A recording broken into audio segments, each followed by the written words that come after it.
ഇവിടെ ഗബ്രിയും ജാസ്മിനും കൂടെ ഇരുന്നിട്ട് സംസാരിക്കുകയാണ്. അതിൽ കുറച്ച് കാര്യങ്ങൾ നല്ലതാണെന്ന് തോന്നി. ഗബ്രി ജാസ്മിൻ്റെ അടുത്ത് പറഞ്ഞു കൊടുക്കുകയാണ്, നീ പുറത്തിറങ്ങുന്ന സമയത്ത് നിനക്ക് ഭയങ്കര നെഗറ്റീവും ഉണ്ടാവും, അതേപോലെ തന്നെ ഭയങ്കരമായിട്ട് നിന്നെ പുകഴ്ത്തുന്ന ആൾക്കാരും ഉണ്ടാവും. രണ്ടും ഒരേപോലെ എടുക്കുക. ഒരുപാട് പുകഴ്ത്തുന്ന അതിൽ അഹങ്കരിക്കാതെയും ഒരുപാട് നെഗറ്റീവ് പറയുമ്പോഴത്തേക്കിനും ഡിപ്രസ്ഡ് ആവാതെ ഇരിക്കുക. അത് ബാലൻസ് ചെയ്ത് കൊണ്ടുപോകാനായിട്ട് പഠിക്കുക.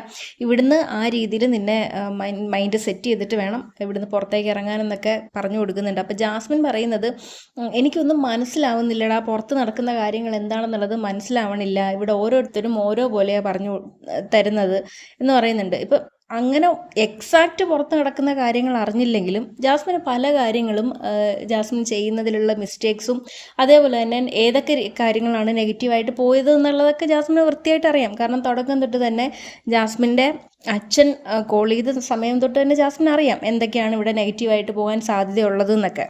അത് കഴിഞ്ഞിട്ട് സായി വന്നപ്പോൾ കുറച്ച് കാര്യങ്ങൾ പറഞ്ഞു കൊടുക്കുന്നുണ്ട്. വൈൽഡ് കാർഡ്സ് മറ്റുള്ളവരുടെ ഭാഗത്ത് നിന്നുള്ള റെസ്പോൺസിലൂടെ കുറച്ച് കാര്യങ്ങൾ മനസ്സിലാവുന്നുണ്ട്. അച്ഛനും അമ്മയും വന്ന സമയത്ത് അവരെ കൊണ്ട് പറ്റാവുന്ന രീതിയിൽ മാക്സിമം മനസ്സിലാക്കിച്ചു കൊടുക്കാൻ അവർ ശ്രമിച്ചിട്ടുണ്ട്.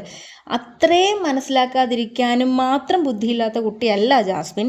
എല്ലാ കാര്യങ്ങളിലും ഭയങ്കര ക്ലവറായിട്ട് ഒബ്സർവ് ചെയ്ത് മനസ്സിലാക്കി എടുക്കുന്ന ജാസ്മിന് ഈ കാര്യങ്ങളും മനസ്സിലാക്കാനുള്ള കഴിവൊക്കെ തന്നെ ഉണ്ട്. അതുകൊണ്ട് തന്നെ പുറത്ത് വരുന്ന സമയത്ത് ജാസ്മിൻ ഇത് നല്ല രീതിയിൽ ഹാൻഡിൽ ചെയ്യും. നല്ല രീതിയിൽ ഞാൻ ഉദ്ദേശിച്ചത് സ്ട്രോങ് ആയിട്ട് തന്നെ ഹാൻഡിൽ ചെയ്യും എന്നുള്ളതാണ് ഞാൻ വിചാരിക്കുന്നത്. അതേപോലെ ഇവർ സംസാരിച്ചുകൊണ്ടിരിക്കുന്ന സമയത്ത് ജാസ്മിന് അച്ഛനും അമ്മയും വന്ന സമയത്ത് കൊണ്ട് കൊടുത്തിട്ടുള്ള ഒരു വലിയ പാവയുണ്ടല്ലോ, അപ്പോൾ അതിനെയൊക്കെ എടുത്തിട്ട് ഇൻഡയറക്റ്റ്ലി ഗബ്രി പലതും പറയാനായിട്ട് ശ്രമിക്കുന്നുണ്ട്. പലതും മനസ്സിലാക്കാൻ പറ്റുന്ന രീതിയിൽ ഉള്ളൊരു ആക്ഷൻസും എന്താ പറയുക സംസാരമൊക്കെ അവിടെ നടത്തുന്നുണ്ട്.